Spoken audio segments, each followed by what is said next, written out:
शुभ संध्या सभी को। आप सभी को पता है कि आओ संस्कृत क्लास चल रही है और आओ संस्कृत सीखे में आप सभी का बहुत बहुत स्वागत और अभिनंदन है। तो हम लोग पढ़ रहे थे संधि।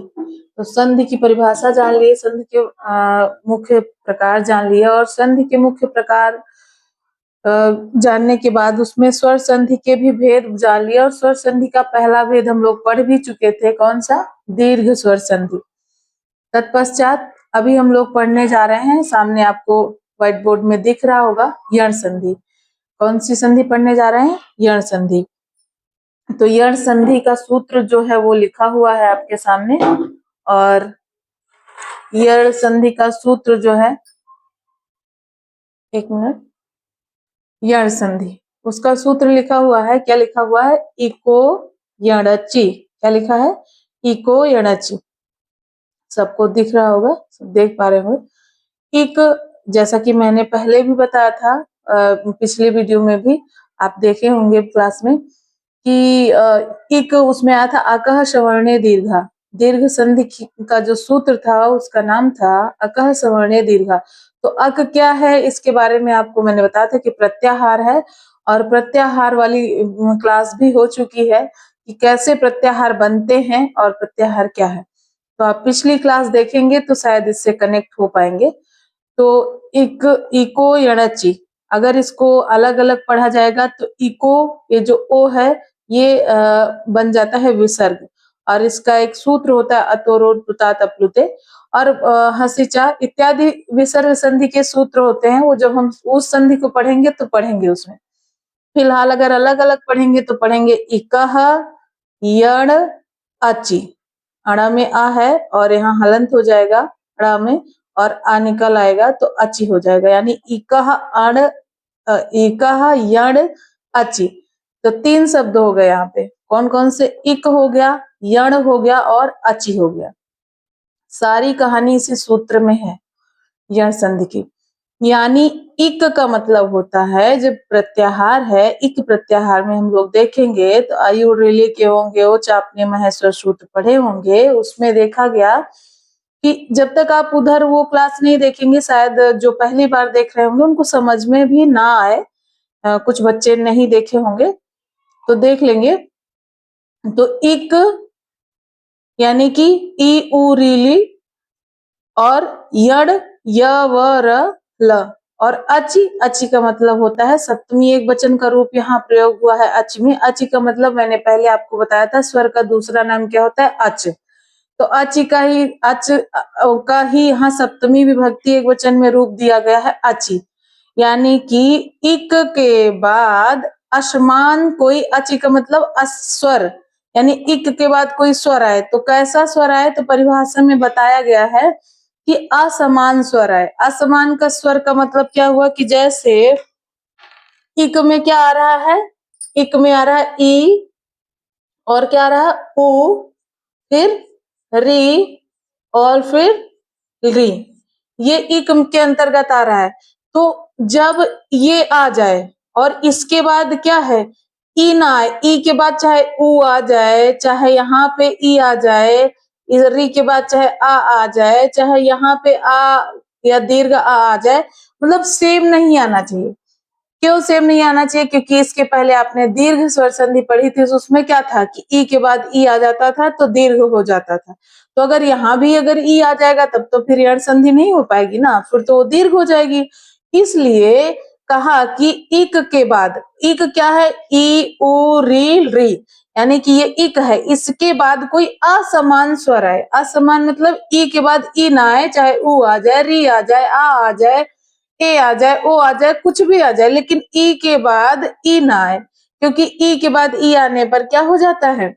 वो हो जाता है आपका दीर्घ स्वर संधि। इसलिए कहा कि असमान कोई स्वर आ जाए, तो ये असमान स्वर मान लीजिए आ गया तो उसको क्या कर देना है, उसका आगे बता रहे हैं कि कैसे क्या करना है। तो उसको देख लेते हैं।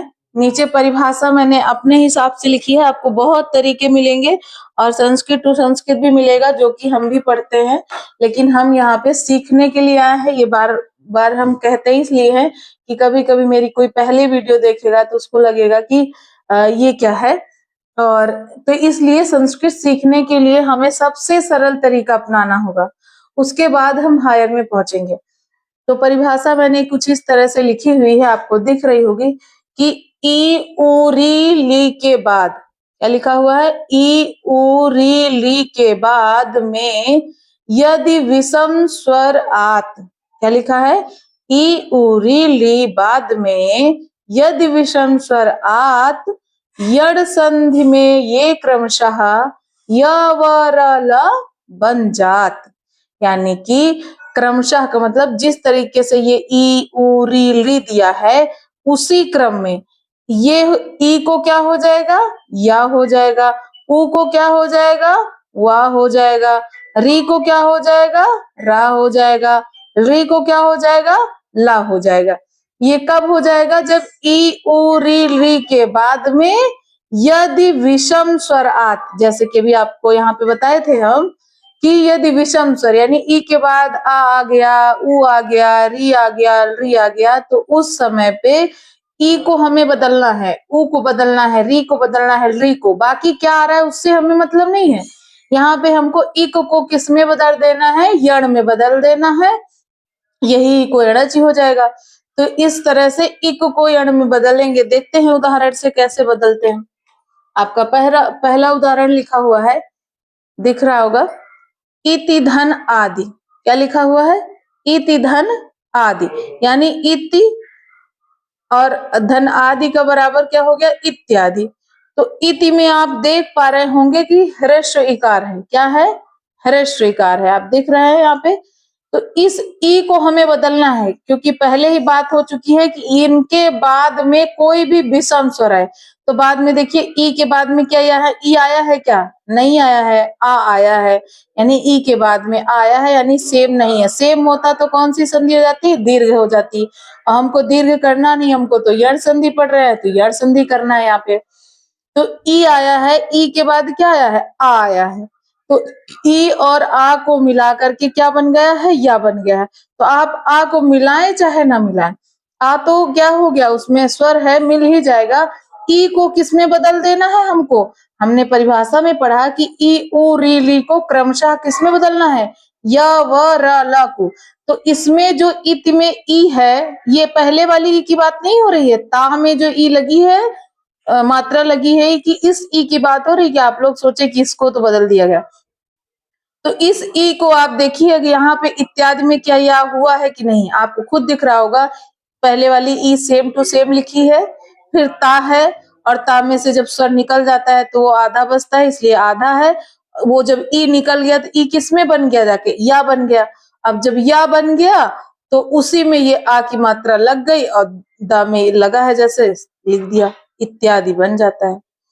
इस तरह से हमको जहां भी ई होगा और ई की जगह में अगर या दिख गया तो आपको समझ लेना है कि कौन सी संधि हो रही है, यण संधि हो रही है।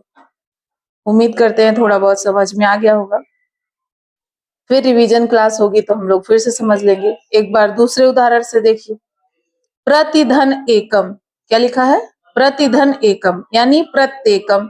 तो प्रत्येकम में क्या है, अब फिर वही बात आ गई कि ता में ई है, क्या है, ता में ई है, और पहले ही परिभाषा में हम लोग जाने हैं कि बाद में ई के बाद चाहे जो स्वर आ जाए उससे कोई मतलब नहीं, वो उसमें कोई हानि नहीं होनी है। यानी ए आ गया, वहां तो आ आया था लेकिन यहाँ ए आ गया।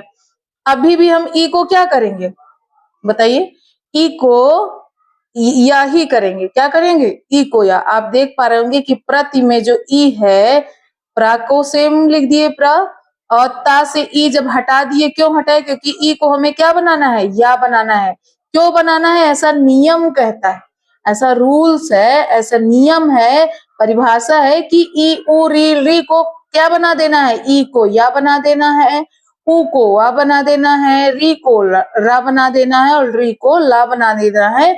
यही इको यणच सूत्र कहता है। ठीक है, तो प्रतिधन एकम प्रत्येकम, तो यहाँ पर भी आप देख पा रहे हैं ई को क्या हो गया है, यहाँ या हो गया, जबकि इधर आप संधि विच्छेद में देखो कहीं भी आपको या नहीं दिख रहा था, वो आया कहाँ से? जब ऐसा दिमाग में क्वेश्चन उठेगा तब आपको शायद समझ में आएगा, और इसीलिए मैंने इधर बना भी दिया कि उधर ई और धन ए, इधर ए था, दोनों को मिला के क्या बन गया? ये मतलब ई को या कर दिए और ये जो ए लिखा था ये ए की मात्रा या में लगा दिए तो ए बन गया, यानी वही प्रत्यय कम हो गया। अगला उदाहरण भी आप देख पा रहे हो, शूधन आगतम। अब यहाँ पे आगे उ है, बाद में आ आया है, तो उ आया है तो उ को क्या हमने पढ़ा था परिभाषा में, उ को क्या कर देना है? क्रम से वा कर देना है। तो आप देखो कि यहाँ वा दिख रहा है क्या? सा में जो उ था वही यहाँ पे वा हो गया है, और वा में ये आ की मात्रा लग गई, और गतम सेम टू सेम लिख दिया गया, जैसे कि तैसा लिख दिया गया, स्वागतम हो गया। अगला आप देख रहे हैं ऊ को कैसे हुआ ये देख लिया आप। अब आप देख लीजिए कि री को रा कैसे हो जाता है, तो पितृ धन इच्छा, पितृ में आप देख रहे हैं ता में री लगी है, और जब ता में री लगी है, री को जब हम रा कर देते हैं तो क्या बन जाता है? ता और रा मिलके हमेशा क्या बनता है? त्रा बनता है। अगर आप संयुक्त अक्षर पढ़े होंगे, वर्णमाला में मैंने पढ़ाया था, संयुक्त अक्षर पढ़े होंगे तो आप देख लेंगे, यहाँ पे देख सकते हैं, जब ता और रा मिल जाता है तो बराबर हो जाता है त्र, त्रिशूल वाला त्र। और क्या होता है? क और मूर्धन्य श मिल जाता है दोनों तो बन जाता है छ से छतरी वाला छ। ऐसे आपको कुछ चीजें जाननी पड़ेंगी, ये सिंपल सी बातें हैं। और इसी तरह से आपका और भी बनता है, ज्ञा बन जाता है आपका जा और या मिला करके, ठीक है। तो वही यहाँ पे हुआ है कि पितृ में आपको लगेगी कि कहाँ से त्रिशूल आ गया।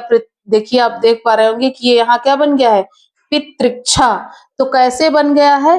तो ये ता में जो री लगी थी, इसको जब हमने रा आदेश कर दिया, क्योंकि नियम कह रहा था कि री आएगा तो रा आदेश करेंगे, तो जब रा आदेश किए तो ता और रा जब एक साथ मिले तो उसका विधान है कि ता और रा जब भी मिलेंगे तो क्या हो जाएंगे?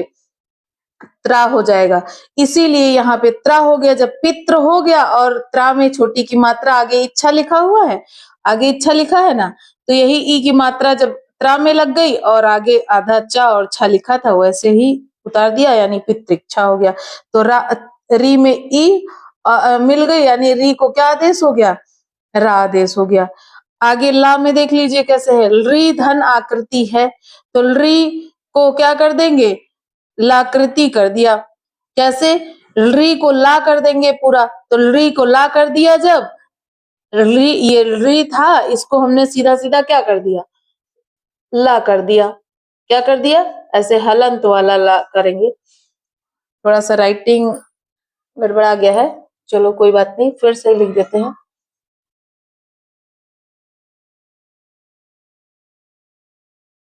ऐसे ये री को ला कर दिए। अब जब ला कर दिए तो वही ये आ की मात्रा आ करके इसमें जब मिल जाती है तो ये हलंत हट जाता है, और इसमें आ की मात्रा आ इसमें मिल जाता है, यानी ला बन गया।